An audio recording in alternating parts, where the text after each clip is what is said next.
Hello मेरे प्यारे विद्यार्थियों, जय हिंद जय भारत। आप सब कैसे हैं? मैं आशा करता हूं कि आप सब अच्छे होंगे और अपने सभी विषय के प्रिपरेशन अच्छे से कर रहे होंगे। तो चलिए आज हम बायोलॉजी के इस एक्सरसाइज 1.1 का द इंड की ओर है। लास्ट क्वेश्चन दो तीन क्वेश्चन और बचे हुए हैं, उस पर हम चर्चा करेंगे।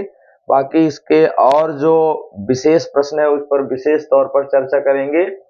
मतलब विविध एक्सरसाइज भी है, उसके भी जो क्वेश्चन है आपको मतलब कोशिश करेंगे कि जो अच्छे अच्छे क्वेश्चन है उसको बताया जाए। ठीक है, तो चलिए यहाँ पे योग और अंतर से और रूट 3 रूट 5 इस टाइप के क्वेश्चन आप सीख गए थे, किस प्रकार से सिद्ध करना है परमेय संख्या। तो एक हमने सोचा कि सभी विद्यार्थियों को बता दें कि इनटू का भी बहुत ही आसान तरीके से परमेय और परमेय के गुणनफल को बहुत ही आसानी से अपरमेय दिखाया जा सकता है। ठीक, तो यहाँ पे देखिए, जैसा कि आपको बताए हैं पहले से, ये लाइन सभी कंडीशन में लिखी जाएगी कि p बाई क्यू 5√2 एक परमेय संख्या है, जहां p क्यू एक पूर्णांक है तथा आभास संख्या है, q का मान कभी भी 0 नहीं होगा। ठीक है, तो चलिए इसका सही सोल्यूशन देखने के लिए आप सब भैया जल्द से ज्यादा लोगों तक वीडियो को शेयर करिएगा।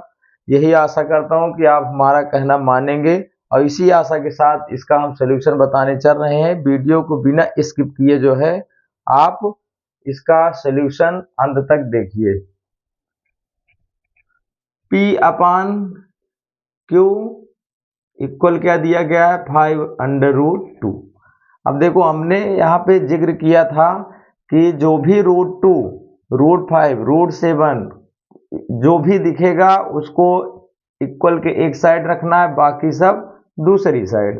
तो यहाँ पे देखो परमेय संख्या है 5, इसको हम इस साइड लेके चले आएंगे तो p बाई क्या हो जाएगा? 5q इक्वल क्या आ जाएगा? √2। अब देखो यहाँ पे √2 स्वतंत्र रूप से इक्वल के एक साइड अकेले बचा हुआ है, बस जहां पे स्वतंत्र रूप से मिल जाए वहीं पे इक्वेशन फर्स्ट मान लीजिए। ठीक है, बस उसके बाद आप जानते हैं लिखना क्या है, जैसे कि हर एक सवाल में बताए हैं। P/Q परमेय है तो P/5Q भी परमेय होगा। अगर ये पूरा परमेय है तो √2 भी क्या होगा? परमेय होगा। किंतु हम सिद्ध कर चुके हैं √2 क्या है? एक अपरमेय संख्या है, यहाँ से विरोधाभास मिल जाएगा। तो आसानी से आप कह सकते हैं 5√2 एक अपरमेय संख्या है।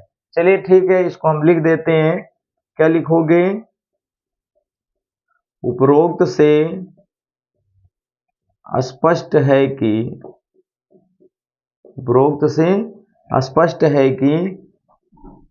P/Q एक परमेय संख्या है, तो P/5Q भी एक परमेय संख्या होगी। ठीक, ये हो जाएगा। ठीक, तो यहाँ पे लिखना क्या है? समीकरण एक से √2 भी परमेय संख्या होगी, किंतु हम सिद्ध कर चुके हैं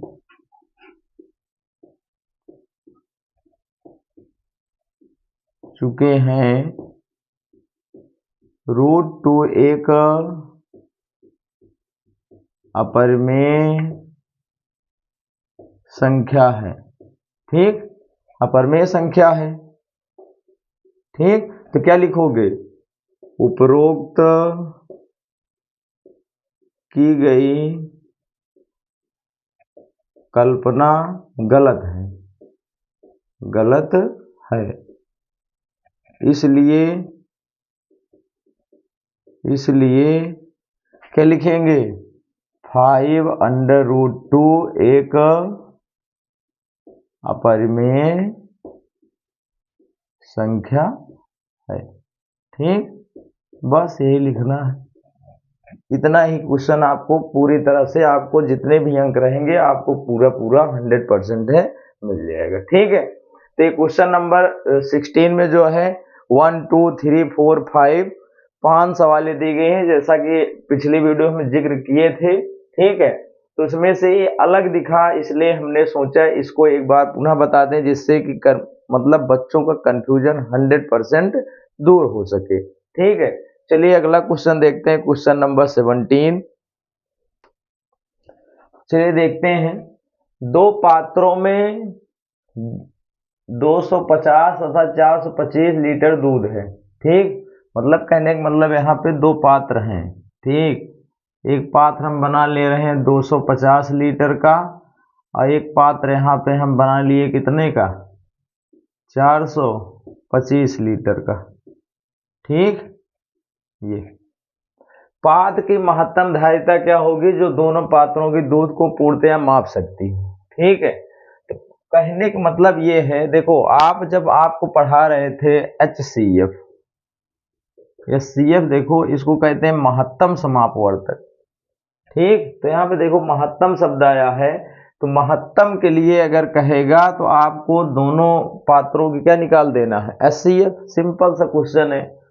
और न्यूनतम कहेगा तो न्यूनतम के लिए लीस्ट कॉमन मल्टीपल होता है, जिसको लघुत्तम समापवर्त कहते हैं, तो उसके लिए आपको क्या निकालना है, LCM। ठीक, लीस्ट कॉमन मल्टीपल निकालना पड़ेगा। ठीक, तो कहने का मतलब महत्तम जब बोलेगा तो ये केस लगेगा, और न्यूनतम बोलेगा तो कौन सा केस लगेगा, LCM, जो कि इसके नाम से ही स्पष्ट है कि जो हमें कह रहा है उसी अकॉर्डिंग चलना है। ठीक, तो यहाँ पे सिंपल सा दिया है, देखो पात्र की धारिताएं क्या दी गई हैं, सॉरी पात्र की धारिताएं क्या हैं, पात्र में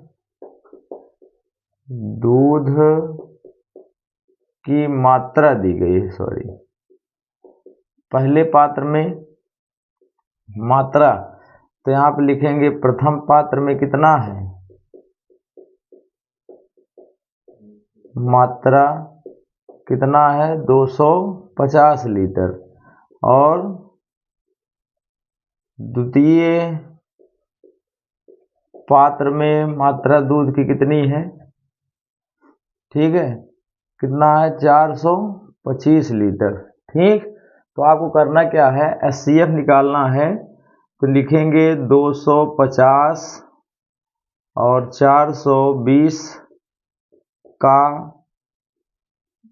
अभाज्य गुणनखंड, सिंपल तरीके से निकालेंगे। ठीक है, तो चलिए यहाँ पे हल कर लेते हैं। 250 को हम कट करेंगे किससे, 5 से, डायरेक्ट काट दो, संख्या कम हो जाएगी, 5 5 25 0, 5 से काट देंगे 10 पर, फिर 5 से काट देंगे 5 दूना 10 पर, और 2 से काट देंगे तो 1 पर। ठीक है, तो यहाँ पे क्या मिलेगा, 250 को आप लिख सकते हैं 5 गुना 5 गुना 5 गुना 2।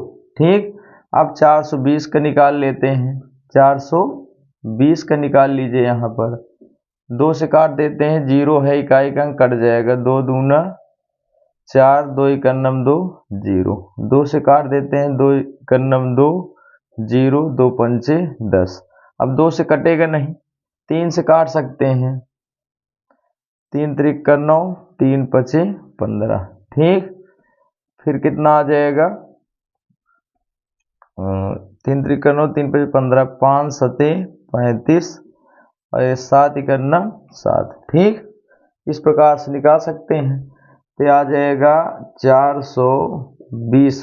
ठीक है, 420 के लिए क्या निकालेंगे, इसका आ गया है 2 गुना 2 गुना 3 गुना 5 गुना 7। ठीक भाई, सिंपल तरीके से, गलती तो नहीं है, चेक कर लेते हैं, 2 दूना 4, 2 इकन्नम 2 0, 2 इकन्नम 2 0, 2 पंचे 10, फिर काट देते हैं, 3 त्रिक 9, 1 10, 3 पचे 15, 5 सते 35 7। ठीक है, तो इसमें मासा देख लीजिए कितना है, मासा मासा निकालना है तो HCF कितना हो जाएगा इसका, HCF मतलब जो उभयनिष्ठ हो, देखिए कितना मिल जाएगा, 5 5 यहाँ पे मिल रहा है बहुत आसानी के साथ 5, तो यही हो जाएगा क्या आंसर आपका। तो वो पात्र की धारिता, महत्तम पात्र की धारिता कितनी होगी, 5 होगी। ठीक, ओ सॉरी 5 मिल रहा है और ये 2 भी मिल रहा है। ठीक है, ये 2 भी है, 5 दूना 10 होगा, सॉरी, क्लियर। तो ये आपकी महत्तम धारिता हो जाएगी। यहाँ पे देखिए थोड़ा सा अंक लिखने में मिस्टेक हो गया है, 425 दिया 420 लिख दिया गया यहाँ पे। ठीक है, इसको थोड़ा चेंज करते हैं, 425, यहाँ पे ध्यान दीजिएगा, थोड़ा अंक मिस्टेक है, इसको हम चेंज कर लेते हैं। कितना दिया है 425। ठीक है, 5 से काट दें इसको भी, 5 अठे 40 और ये बन जाएगा 2 बचेगा, 5 पचम 25, 5 से काटेंगे तो 5 इकन्नम 5 सते 35, ये बनेगा 5, यहाँ पे 17 से कट जाएगा। यहाँ पे बहुत मिस्टेक हो गया थोड़ा सा अंक लिखने में। ठीक है, यहाँ 425 था, 20 लिखा गया था, तो ये हो गया। ठीक है, तो बहुत ही सिंपल आ जाएगा, 5 गुणे 5 और ये हो जाएगा 17। ठीक, तो यहाँ पे HCF कितना मिलेगा, देखो उभयनिष्ठ 5 × 5 और 5 5 जो 25। ठीक है, तो पात्र की यही धारिता हो जाएगी।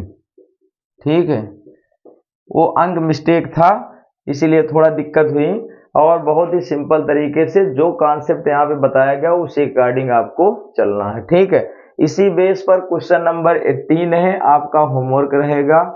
कोशिश करिए जो है आप पूरी तरह से 100% सेम क्वेश्चन है, इसी बेस पर पूरा दिया गया है कि 2 टैंक में क्रमशः 504 और 735 लीटर दूध है, तो कंटेनर की अधिकतम धारिता ज्ञात कीजिए जो दोनों टैंकों को दूध की पूर्णतया नाप बता सके। ठीक है, तो सेम टू सेम यही क्वेश्चन है, तो आप लोग कर लीजिएगा। तो भैया आपसे एक निवेदन करते हैं कि अगर कंटेंट अच्छा लगे तो लाइक और कमेंट जरूर किया करें, साथ ही अपने उन मित्रों को शेयर करिए, मतलब जो इस चैनल से नहीं जुड़े हैं, ताकि उनका भी लाभ हो सके कि बालाजी प्रकाशन में जितने भी पॉइंट हैं आपको एक एक विद लॉजिक के साथ जो है आपको हम यहाँ पे हल करा रहे हैं। ठीक है, इसी के साथ विदा चाहेंगे। जय हिंद, जय